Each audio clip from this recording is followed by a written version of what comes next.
Hey everyone, welcome back to my channel, The Daily Scoop. Today we have a big dancehall update, and trust me, there is a lot to unpack. We have ill concerns surrounding Shenseea while she is in Africa, fresh controversy involving Sika and Vybz Kartel, and a new discussion surrounding Kingston. We also have Foota Hype giving his opinion on Sean Storm and whether the veteran Gaza artist should consider building more independently. And interestingly, Vanessa Bling has been brought into that conversation as an example. So before we get into everything, make sure you hit that like button, subscribe if you are new here, and turn on your notification bell because today we are going through all of it. Let's get into it. Let's begin with Shenseea because this is one of those stories where the music entertainment conversation takes a back seat.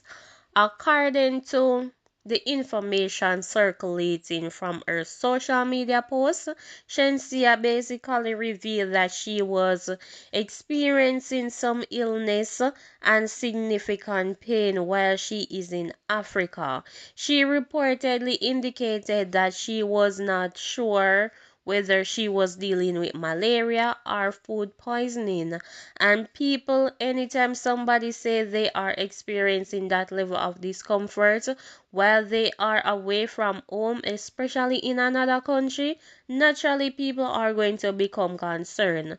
Shenseea had reportedly been enjoying her time in Africa, interacting with fans and taking in the surrounding.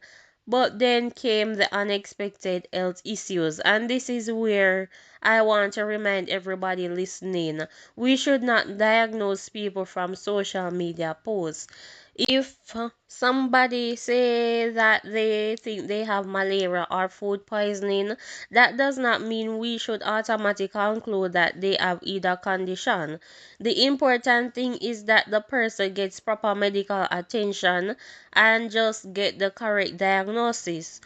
Africa is also a country where malaria is a genuine public health concern in many areas, so it is understandable why the possibility would come to mind. But then again, only medical professionals can determine what is actually happening.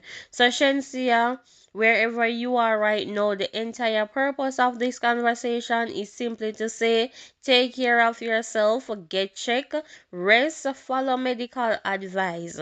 The entertainment industry can wait, the shows can wait, the social media can wait, your health comes first. And this is something fans sometimes forget.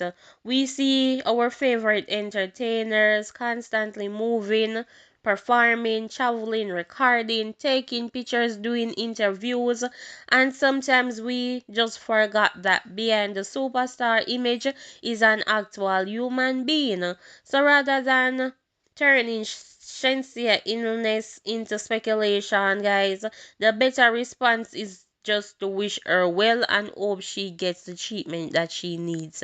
And to Shenseea supporters, let's keep the conversation respectful. Hopefully, this is something temporary and she will be back on her feet soon. Now, let's move into one of the more controversial conversation. Sika has once again attracted attention after making comments that many people interpreted as being directed towards Vybz Kartel. This time, the discussion also involved Sean Kingston. The situation became interesting because Sika was expressing support for Sean Kingston while simultaneously making a broader point about loyalty, history, and people remembering who was there during difficult periods. Now, this is where dancehall conversation becomes complicated because when an artist talks about history, everybody has their own version of history. One person remembers the struggle one way and another person remembers it completely differently. And then you have fans who were never physically present during those moments, trying to determine who is telling the truth or telling lie. According to the information in the discussion, Sika shared older footage involving Sean Kingston and Vybz Kartel and used the opportunity to basically make a statement about remembering those who helped maintain relevance during difficult periods. Naturally, many people immediately connected those comments to his previous relationship with Vybz Kartel. And once Vybz Kartel name enters the conversation, you already know the internet is going to react.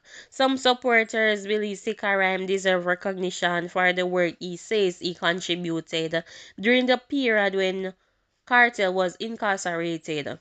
Others believe that Vybz Kartel legacy cannot simply be reduced to the actions of one or two people. And honestly, there is a difference between acknowledging somebody's contribution and saying that the person was responsible for everything. Because Vybz Kartel had already established himself as a major dancer figure before his imprisonment. His music catalog, writing ability, influence, and fan base had already created a significant legacy. At the same time, artists and supporters connected to the dancehall or the Gaza movement obviously played different roles over the years. So the question becomes, can both things be true? Can Sikaran believe he contributed significantly while Vybz Kartel broader legacy remain intact? That's where people have to separate emotion from analysis. Now, let's talk about Sean Kingston. Sikaram comments also include a call for support for Sean Kingston. Sean Kingston is a Jamaican American entertainer who became internationally known through songs such as A Beautiful Girl and his collaboration with major artists. His career has taken him far beyond Jamaica, including connection to hip hop, R&B, pop and pop music. But in recent years, he has also faced serious legal problems in the United States. We are working from discussion of his legal situation and incarceration because legal cases can change and details need to be verified from current court records. I'm not going to present every allegation as established facts. The broader point is that Sika Rhymes used Sean Kingston's situation as part of his message about loyalty and remembering people. And that is what really got people talking. Because underneath all the dancehall arguments is a bigger question. Who remember when you're going through a difficult period? Everybody wants to celebrate somebody when they are winning. Everybody wants to take pictures when the artist is trending. Everybody wants to say they were there when the artist becomes successful. But the real question is, what happened when the situation changes? That's why the idea of loyalty keeps coming up. However, loyalty is also complicated because you can support somebody without agreeing with everything that they do.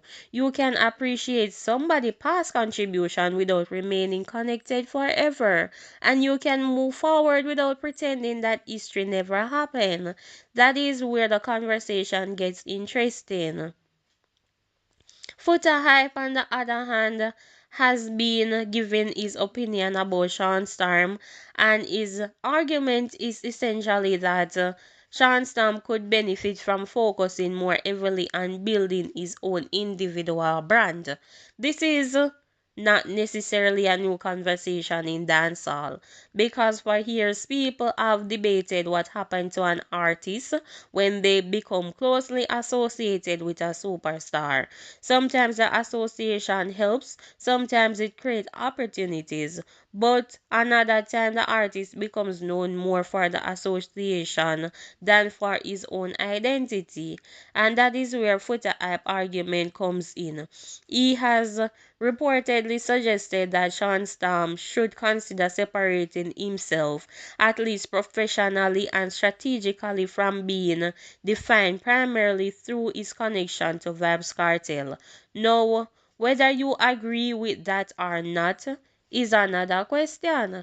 Shenseea has his own history, he has his own music, he has his own supporters, and he has been a part of the Gaza story for a very long time. So when somebody tells an artist that they need to separate themselves, you can sound simple from the outside, but for the artist, it can be much more complicated. Because what does separation actually mean? Does it mean disrespecting the person who helped you? No. Does it mean pretending you were never a part of the movement? No. Does it mean changing your musical identity? Not necessarily. It could simply mean strengthening your individual brand. And that's where Vanessa Bling comes into the discussion. Vanessa Bling, formerly known as Gaza Slim, was strongly associated with the Gaza movement and Vybz Kartel. However, over time, she basically developed her own identity and continued to pursue her own career. Foota Hype has reportedly used Vanessa as an example of someone who was able to move forward independently, and that is an important point because you can respect your musical industry while still building your own future. Foota Hype broader arguments reportedly include other names such as Popcorn. Popcorn is a perfect example of an artist who became associated with a major movement before eventually becoming a major international artist in his own right. Whatever your opinion about Popcorn is, nobody can deny that he eventually established a recognizable personal brand. Then there is Tammy Lee. Tommy Lee also became strongly associated with the Gaza movement before developing his own career and identity. And another name mentioned is Black Rhino. Again, each of these artists has a different story, so we should not pretend that everybody path is identical. But there is a lesson here to learn from. At some point, every artist has to determine who they are individually. Being part of a movement can help you get attention, yes, but eventually the audience want to know what you bring to the table. Your voice, your writing, your personality, your music, your brand, your vision, and that's probably the strongest part of Foota Hype arguments. Not necessarily leave Vybz Kartel, but rather don't let your entire identity depend on another person or another artist. Now we are entering another major discussion which involves CJ Milan and Massacre. CJ Milan has been promoting major dancehall events and has been basically involved in bringing Jamaican artists to a large international stage. So the conversation became heated after comments about the need for different dancehall fan base to unite basically. That statement did not sit well with everybody. One particular supporter of Vybz Kartel criticized that CJ Milan over the upcoming Massacre show at the Barclays Center. The argument was essentially this: why should Gaza fans be expected to support an artist or event simply because it is a major Jamaican dancehall show? That is a legitimate question to debate, but there is another side. When a Jamaican artist gets an opportunity to headline a major venue overseas, should not the wider Jamaican music community want to see that artist succeed? That's the bigger question. Because if a Jamaican artist sells out a major venue, the achievement does not only belong to one fan base, it becomes a part of the Jamaican music history, right? Masika has built his own following through years of music. He has developed an international audience and established himself behind anyone dancehall camp. So whether his Barclay Center show succeed or struggles should ultimately be judged by the audience response.